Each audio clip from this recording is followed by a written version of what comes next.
Meet Professor Misha Dola, musician and technician, performing one of his own compositions at King's College Chapel in London. Such a level of virtuosity takes years to accomplish, but Misha's team believe 5G technology can transform the way we learn new skills. So what we do is we put a haptic glove on my hand. That glove is recording every single movement of my fingers and my hand position. That's being stored on a skills database, all standardized. Other musicians can contribute. Now, when a child wants to practice the skills or some piece of music, they would download that in real time onto an exoskeleton, which would start move their fingers until the muscle memory is trained.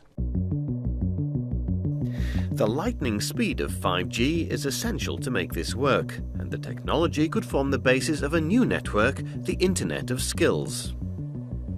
Before 5G, we were not able to transmit the sense of touch and the way you move objects around. We have this very short latency in 5G, which means instant action reaction, because the network acts faster, essentially.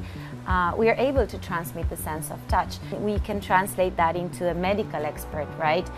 He can operate remotely, and part of their skill set sits within their movements and their sense of touch. For instance, when they palpate or when they operate with a robot.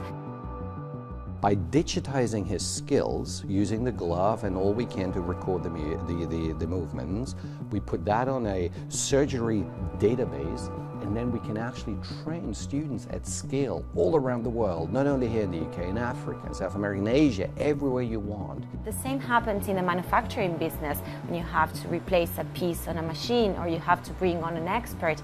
That's what we call the Internet of Skills. King's College London commands a spectacular view of the city skyline. You might not realise it at first glance, but up on the roof, these engineers are creating history. According to Ericsson, this is the first 5G antenna installed outdoors anywhere in London. So today we have moved from the lab environment. Now we move that to an outdoor deployment. So we have the first 5G NR radios installed outdoor. Well, I think consumers will notice it because the bit rates go up. It could be a factor of 5 to 10 higher bit rates. Also the latency goes down, so the response times are better. But also that they will see more advanced consumer applications, such as what we can do with AR and VR. When you move some of the processing from the device and you put it up in the cloud that the network platform provides. Ericsson has teamed up with King's College London to work with experts in artificial intelligence, education and robotics.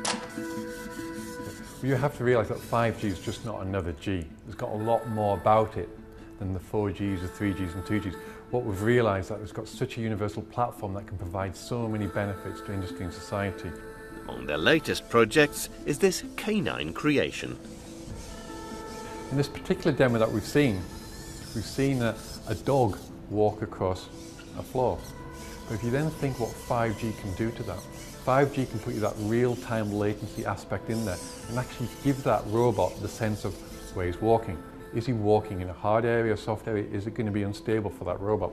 We could put some streaming in there, a 360 streaming. So if this dog is walking in disaster recovery area and he's walking in the soft and hard areas, what we can also do is look around us and say, well, I'm actually there. Peter sees great potential to link 5G with education. And I have this ambition, if my primary school children friend in the north of England can touch a dinosaur, I'll be extremely happy. And 5G would have been a success for me too. It's a long way from Newcastle to London, for example, to experience the Natural History Museum. So why can't we transport a classroom of children from Newcastle down to London and experience the Natural History Museum in real time? So they could actually walk around the corridors and they could see the exhibits. They could interact with the exhibits and actually feel what the robot is doing, or what the dinosaur is doing, or what the machine is doing. And by having that immersive experience, what I've found is that primary school children learn a lot more. The technology is also exciting creative talents working across the arts. 5G will open the floodgates to a whole new realm of media technology, of creativity, and social interaction in the world. The possibilities are really architectural. For the first time, we'll be able to build a media environment in the same way that, the pharaohs would build these giant pyramids and temples and cover them with art. We're going to be able to do that in everybody's living room and also in the office and in the greater social realm. Another thing that 5G is going to do is enable a convergence of cinema and theater, or of live performance and recorded performance. Ali worked with composer Paolo Prestini to combine video walls with live performance on a work titled Epiphany. With 5G technology, the choir wouldn't even need to be in the same room. What 5G will enable us to do is bring the feeling of presence of this choir wherever they happen to be performing, to wherever the piece is installed. So the choir could be in New York or it could be in London. The piece could be in Rio de Janeiro or Taipei or Beijing. So it really enables us to bring the whole world together. Technology enables artistic creativity because it enables collaboration. So really what we have is technology enables collaboration, collaboration enables creativity.